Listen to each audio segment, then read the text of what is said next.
Okay, so as you can see, I finished up my onions. I finished sowing my onions, as I showed in the last video. But right now, I'm going to take some peroxide, and I'm going to put it in this little spray bottle here. It's about, I don't know, a couple tablespoons in this container. Because what happened is that I opened up the bag of the cocoa coir, and there was actually mold growing inside the cocoa coir. I don't know if you can kind of see that at the top there. And it's actually mold. It's not the perlite. It's just like a nice little carpet of mold. And I'm not going to let that bother me or dissuade me because, mold is part of life. So what I'm going to do though, I'm going to spray, I'm going to spray the seeds, the newly sown seeds, in this questionable cocoa coir with the peroxide. And the peroxide should help to control any overgrowth of mold. Because like I said, mold is part of life, so, mold actually helps some functionings of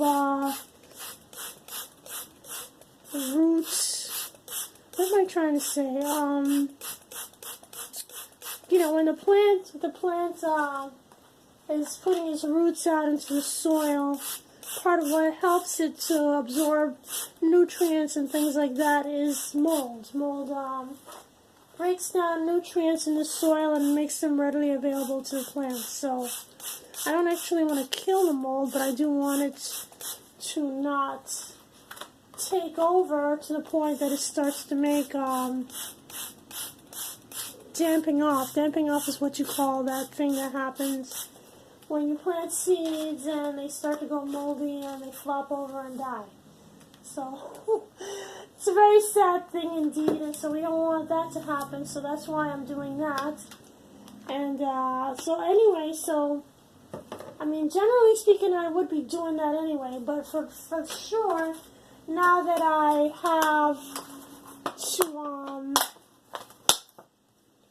have to be sure that that mold doesn't grow, I'm going to be spraying it with the peroxide water from now on. And that also helps the seeds to become strong and healthy. And now I'm going to show you what I'm doing with my winter sowing. I'm going to continue some winter sowing. I have some bottles over there that I collected from the recycling. We don't drink a lot of juice in the house, so I just collected these from what the neighbors tossed out and, washed them out really well. You don't want any juice to be lingering in your winter sowing containers. But anyway, as you can see, I took the labels off, I cut the middle, left a little notch so that it can stay attached, and I burned some holes in the bottom. Well, this one has holes that I burned. This one over here, I cut the holes with a sharp knife. And, I did the same thing. This one I didn't take the label off because it was hard to come off, and it's not really that important to take the label off. It really isn't. It's okay. It'll be fine. I also wanted to show you that I got this nice strawberry container. This is actually the perfect thing. This is what you want in a winter sowing container. You want a container that has holes on the bottom and holes on the top. Has holes on the top so the water can seep in from the top, with rain and snow and whatever else precipitates from the sky. And also you want the water to be able to drain out from the bottom. So this is like the perfect thing, actually. And of course you want something that the sun is going to be able to shine through. And again, this label is not that big a deal. I'm going to leave that on because it's fairly impossible to remove. I guess I could soak it off, but I'm not going to bother with that. Anyway. So, so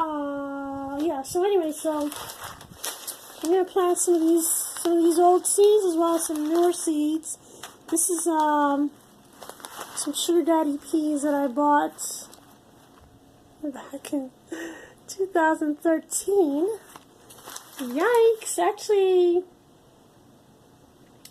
this is probably tested in 2013, so I think I ordered these in 2014.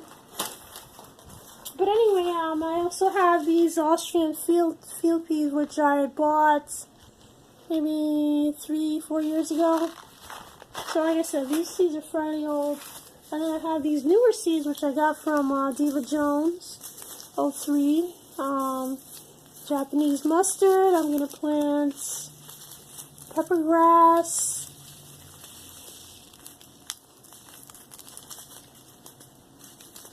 Extra dwarf bok choy. And celery. Celery is like a great candidate. Actually, all of these are great candidates for winter sowing. You can also plant things like tomatoes, various flowers, things like that. Winter sowing is just a fantastic way to plant your seeds without having to worry about making space, around your house. Take over your kitchen table like I am right now.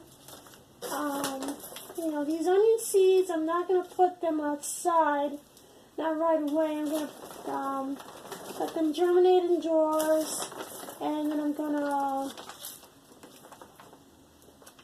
can you see anything? Jeez, I'm just over here doing stuff, nobody can see nothing. Alright, let's try this.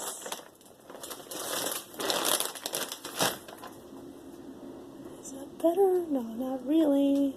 Not really. Alright. Bear with me, people. Alright, that's better. Alright, so, like I said, winter sowing is a good thing for those of us who really don't have a lot of space.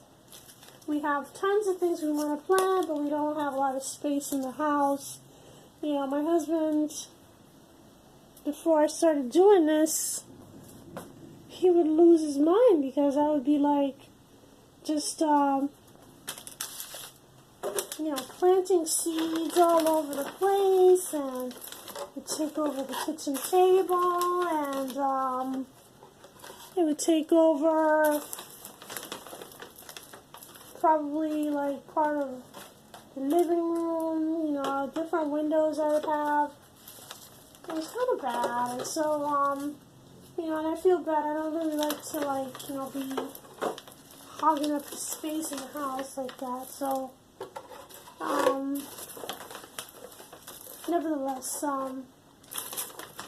you still need to do stuff, so this is one minimal way to inconvenience the household. I'm in the house right now, nobody's home right now with me, so I can do this without being disturbed.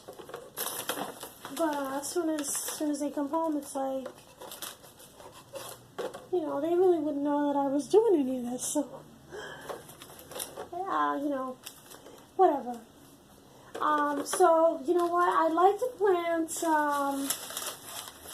I like these jugs, these kind of taller plastic juice bottles, for things like peas and tomatoes and peppers and things like that. Because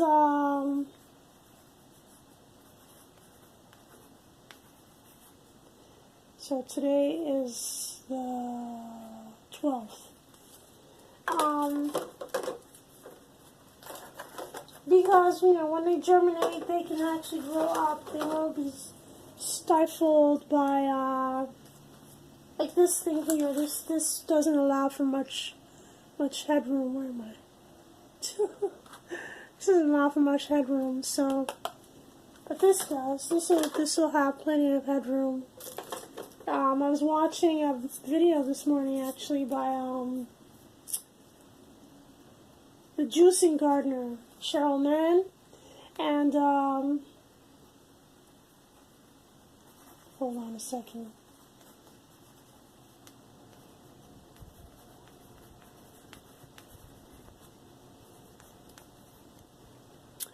So I was watching a video by Cheryl Mann.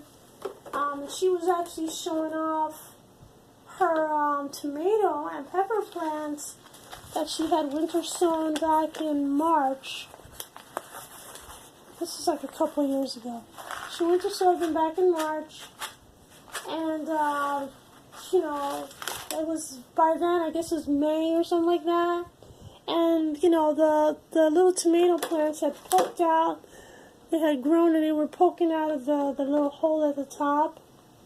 They were in dire need of being transplanted. But, they were doing just fine. She was also saying that, the reason why she waited so long was because there was, they had like sleet and snow only a couple of days before that, and it was May already, so she lives in Ohio, but she's in Zone 5, just like me. Actually, I'm not sure what Zone 5. I live in Zone 5A, so, but, I was also explaining to a couple different people that, where I live has all, from what I knew when I was back in college about 25 years ago, was that it was Zone 5. That's what I knew it to be.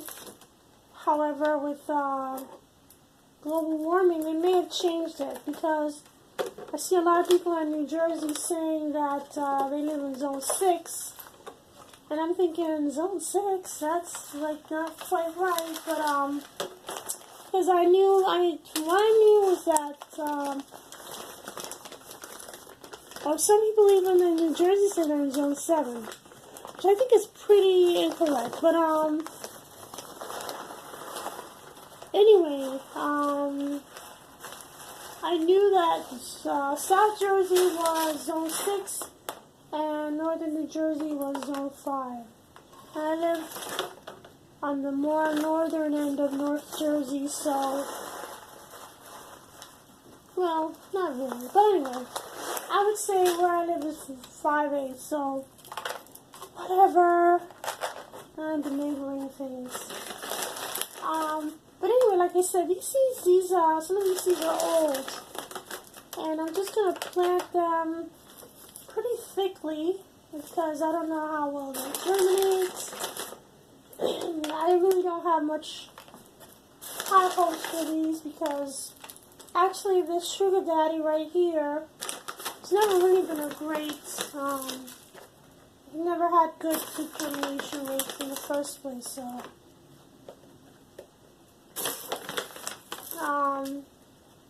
As you can see, I did not soak the seeds because, when you plant these seeds, winter sowing, you're going to have plenty of time to soak up water and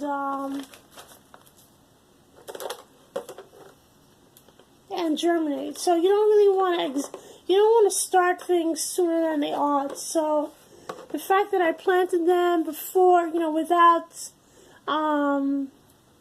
soaking them, I'm going to show myself now. Tilt the camera. So the fact that I didn't soak the seeds allows for, winter to do its thing, for nature to do its thing. So, in other words, in nature, if a seed goes into the ground dry, and then you know, throughout the winter, it soaks up water. You know, you might have a warm spell, you know, but then it gets cold again. You know, it's going to go through all this stuff through the winter, and that's how it would do naturally. So I don't want to soak the seeds and then kind of accelerate things, because it's still February. It's the beginning of February, and I mean, it's actually snowing right now. I'm watching the snow come down really hard right now, and you know, you wouldn't want things to germinate sooner than they should, and then they start to suffer for it. Although, you know, if peas germinate now, it's not really so tragic, but it wouldn't be very good. Anyway, so that's it for now. I'm going to try and plant some more of these seeds, and then I'm going to take them downstairs. And, yikes, that weather looks terrible. So I think I'm going to close out for now, and I'll do another video showing where I put them downstairs. Thanks for watching.